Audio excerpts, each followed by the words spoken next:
Hello students, आप सभी का हमारे चैनल में स्वागत है। आज हम लोग क्लास 10th के क्षितिज बुक से एक कहानी यह भी के प्रश्न अभ्यास को सॉल्व करेंगे। तो चलिए स्टार्ट करते हैं। पहला प्रश्न है, लेखिका के व्यक्तित्व पर किन किन व्यक्तियों का किस रूप में प्रभाव पड़ा। इसका उत्तर हम लोग इस तरह से लिख सकते हैं, लेखिका के व्यक्तित्व पर निम्नलिखित व्यक्तियों का प्रभाव पड़ा। पिताजी का प्रभाव। लेखिका के व्यक्तित्व पर उनके पिताजी के स्वभाव और आदतों का गहरा प्रभाव पड़ा था। पिताजी की गोरे रंग के प्रति लगाव ने लेखिका के अंदर हीन भावना पैदा कर दी, क्योंकि वो काली है। इसी हीन भावना के कारण लेखिका कभी भी अपनी उपलब्धि पर भरोसा नहीं कर पाती। पिताजी के शक्की स्वभाव का भी लेखिका के व्यक्तित्व पर प्रभाव पड़ा है।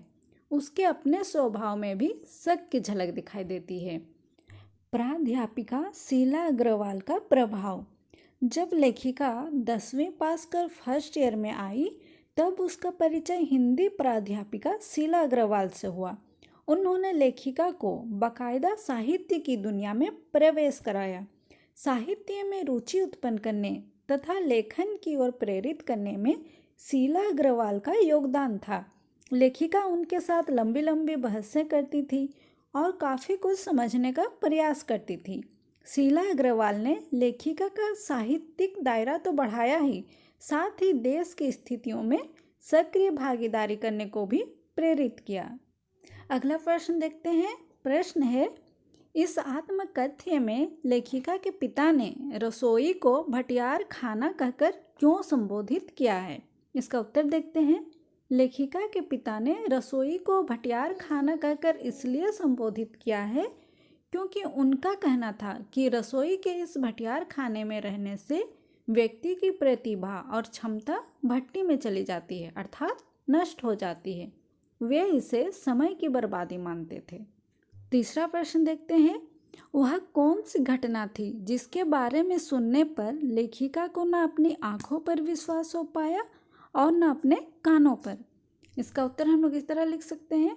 लेखिका कॉलेज में हड़ताल करवाने में सबसे आगे रहती थी। एक बार कॉलेज के प्रिंसिपल का पत्र उनके पिताजी के नाम आया कि वे आकर मिलें और बताएं कि उनकी बेटी मनु की गतिविधियों के कारण उसके खिलाफ अनुशासनात्मक कार्रवाई क्यों न की जाए। इस पत्र को पढ़कर वे आग बबूला हो गए। उन्हें लगा कि कॉलेज में जाकर उन्हें काफ़ी बातें सुननी पड़ेगी। उनके कहर का अनुमान करके लेखिका अपनी सहेली के घर छिपकर बैठ गई। कॉलेज जाकर पिताजी को प्रिंसिपल का यह कहना सुनने को मिला कि वह अपनी लड़की को घर में बिठा लें, क्योंकि उसके इशारे पर अन्य लड़कियां मैदान में जमा होकर नारे लगाने लगती हैं। यह सुनकर पिताजी को अपनी बेटी पर गर्व हुआ और वे प्रिंसिपल से यह कहकर आए कि यह तो पूरे देश की पुकार है, इसे कोई कैसे रोक सकता है। वे खुश होकर घर लौटे। जब लेखिका की माँ ने पिताजी के खुश होने के बारे में बताया, तब लेखिका को इस बात पर सहज विश्वास नहीं हुआ। चौथा प्रश्न देखते हैं। लेखिका की अपने पिता से वैचारिक टकराहट का अपने शब्दों में लिखिए। इसका उत्तर हम लोग इस तरह से लिख सकते हैं।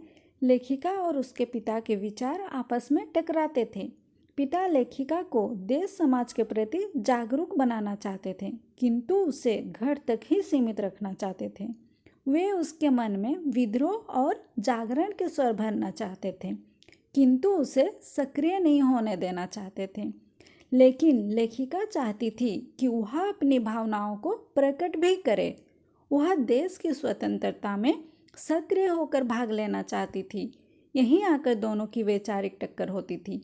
विवाह के मामले में भी दोनों के विचार टकराए।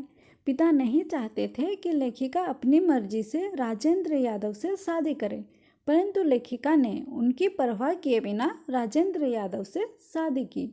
अगला प्रश्न है, इस आत्मकथ्य के आधार पर स्वाधीनता आंदोलन के परिदृश्य का चित्रण करते हुए उसमें मन्नू जी की भूमिका को रेखांकित कीजिए। इसका उत्तर देखते हैं। सन 1942 से लेकर 1947 तक का समय स्वतंत्रता आंदोलन का समय था। इन दिनों पूरे देश में देशभक्ति का ज्वार पूरे जोश में था। हर नगर में हड़तालें हो रही थी, जलसे हो रहे थे, जुलूस निकाले जा रहे थे। युवक युवतियाँ सड़कों पर घूम घूम कर नारे लगा रहे थे। सारी मर्यादाएं टूट रही थी। घर के बंधन, स्कूल कॉलेज के नियम, सबकी धज्जियां उड़ रही थी। लड़कियां भी लड़कों के साथ खुलकर सामने आ रही थी। ऐसे वातावरण में लेखिका मन्नू भंडारी ने अपूर्व उत्साह दिखाया।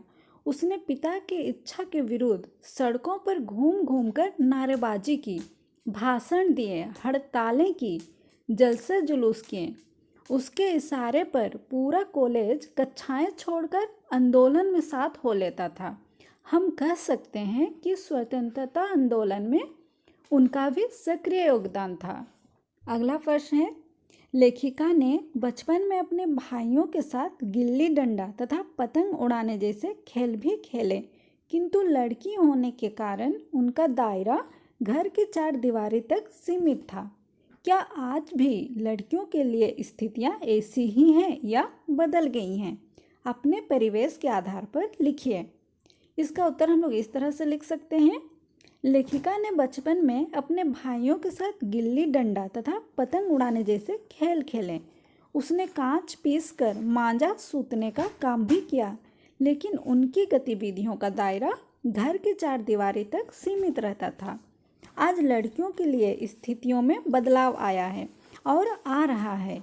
अब लड़कियां घर से निकलकर बाहर जाती हैं, वे पढ़ने जाती हैं, नौकरी करने जाती हैं तथा समाज की अन्य गतिविधियों में बढ़ चढ़ कर भाग लेती हैं। खेल जगत में भी वो अच्छा प्रदर्शन कर रही हैं। अब लड़की को लड़के के समान ही समझा जाता है। यह दौर परिवर्तन का है। ग्रामीण क्षेत्र में अभी और परिवर्तन की आवश्यकता है। अगला प्रश्न देखते हैं। प्रश्न है, मनुष्य के जीवन में आस पड़ोस का बहुत महत्व होता है, परंतु महानगरों में रहने वाले लोग प्रायः पड़ोस कल्चर से वंचित रह जाते हैं। इस बारे में अपने विचार लिखिए। इसका उत्तर हम लोग इस तरह से लिख सकते हैं। मनुष्य के जीवन में आस पड़ोस का बहुत महत्व होता है।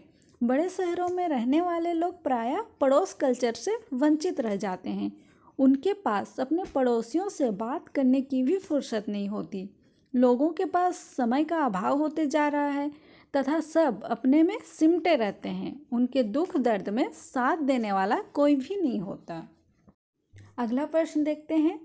इस आत्मकथ्य में मुहावरों का प्रयोग करके लेखिका ने रचना को रोचक बनाया है।